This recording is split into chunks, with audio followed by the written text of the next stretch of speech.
ইফতারের সময় ভুলেও খাবেন না এই চারটি খাবার, কারণ এই চারটি খাবার খেতে নিষেধ করেছেন স্বয়ং প্রিয় নবী সাল্লাল্লাহু আলাইহি ওয়াসাল্লাম। এই চারটি খাবার খাওয়ার মাধ্যমে আপনার কাছ থেকে দূরে সরে যাবে ফেরেশতাগণ এবং আপনার ঈমান পড়বে হুমকির মুখে। এমনকি বর্তমান আধুনিক বিজ্ঞানও প্রমাণ দিচ্ছে, সারাদিন ক্ষুধার্ত থাকার পর এই চারটি খাবার যখন কোনো ব্যক্তি খায়, তখন সেই ব্যক্তির লিভার, কিডনি, ফুসফুস সহ শরীরের বিশেষ কয়েকটি অঙ্গের ক্ষতির সম্ভাবনা 1000 গুণ বেড়ে যায়। প্রিয় দর্শক, প্রিয় নবী আমাদেরকে যেগুলো নিষেধ করে গেছেন সেগুলো আমাদের উপরে সারা জীবনের নিষেধ অক্ষত রয়ে যাবে এবং তার নিষেধ করা কাজগুলো যারা করবে তারা ঈমান হারা এবং নবীর শাফায়াত থেকে বঞ্চিত হয়ে পড়বে। তাই ইফতারের সময় ভুলেও খাবেন না এই চারটি খাবার। প্রিয় দর্শক, আপনি কি প্রিয় নবীর বলা প্রত্যেকটি বাণী চিরসত্য হিসাবে মানেন এবং তা আমল করেন? যদি করে থাকেন তবে অবশ্যই কমেন্টে একবার আলহামদুলিল্লাহ লিখে যাবেন এবং ভিডিওটি ছড়িয়ে দিন আপনার সকল মুসলিম ভাই ও বোনদের মধ্যে, যাতে করে তারাও রোজা রাখার পরে ইফতারিতে এই চারটি খাবার গ্রহণ না করে। প্রিয় দর্শক, আসুন সকলে নিয়ত করি আসন্ন রমজানে সবগুলো রোজাই রাখবো ইনশাআল্লাহ। তো চলুন ভিডিওটি শুরু করা যাক। প্রিয় নবী সাল্লাল্লাহু আলাইহি ওয়াসাল্লাম ইফতারের সময় চারটি খাবার মারাত্মকভাবে অপছন্দ করতেন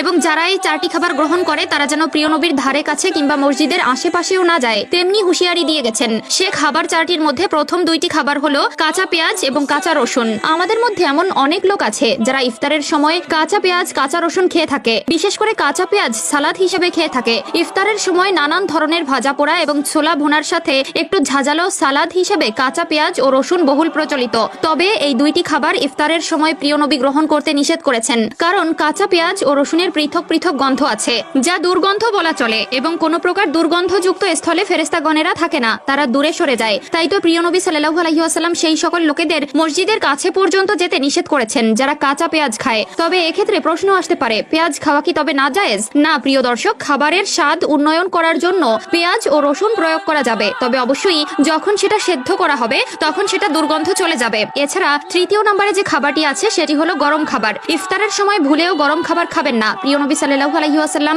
ততক্ষণ পর্যন্ত খাবার গ্রহণ করতে নিষেধ করেছে যতক্ষণ পর্যন্ত খাবারে ধোঁয়া ওঠে এবং খাবারে ফু দিতে নিষেধ করেছেন। আমাদের মধ্যে অনেকেই আছে যারা সারাদিন রোজা রেখে ক্ষুধার্ত থাকায় মাগরিবের সময় তাড়াহুড়া করে খাবার পাক করে সেই গরম খাবার খেতেই শুরু করে। এতে করে গরম খাবার খাওয়ার ফলে তার জিহ্বা, কণ্ঠনালী কিংবা পাকস্থলী পুড়ে যাওয়ার সম্ভাবনা সৃষ্টি হয়। এছাড়া বর্তমান আধুনিক বিজ্ঞান বলছে জীবনের প্রতি মায়া থাকলে অবশ্যই খাবার ঠান্ডা করে খাওয়া উচিত, কারণ গরম খাবার আমাদের শরীরের জন্য ক্ষতিকর। এছাড়া চতুর্থ নম্বরে যে খাবারটি রয়েছে সেটি হচ্ছে বাসি বা পচা খাবার। এটিও এক ধরনের দুর্গন্ধযুক্ত খাবারের তালিকায় অন্তর্ভুক্ত। প্রিয় নবী সাল্লাল্লাহু আলাইহি ওয়াসাল্লাম বাসি ও পচা খাবার গ্রহণ করতে নিষেধ করেছেন। এক্ষেত্রে ইফতারের সময় অনেকে আছে সেহরির সময়ের বেঁচে যাওয়া ভাত পান্তা ভাত হিসেবে ভক্ষণ করে এবং অনেক অসাধু দোকানি আছে যারা পূর্বের দিনের অবিকৃত মাল নতুন করে তেলে ভেজে সেই বাসি খাবার আবারও বিক্রি করে। এক্ষেত্রে এ সকল খাবার খাওয়ার মাধ্যমে যেমন শরীরে সৃষ্টি হতে পারে কঠিন থেকে কঠিনতম রোগ, তেমনি অমান্য হবে প্রিয় নবীর বলা কথার, এবং যারা প্রিয় নবীর বলা কথার অমান্য করে তারা কখনোই প্রিয় নবীর উম্মত হতে পারবে না। সেজন্য ভুলেও ইফতারের সময় এই চার ধরনের খাবার খেতে যাবেন না।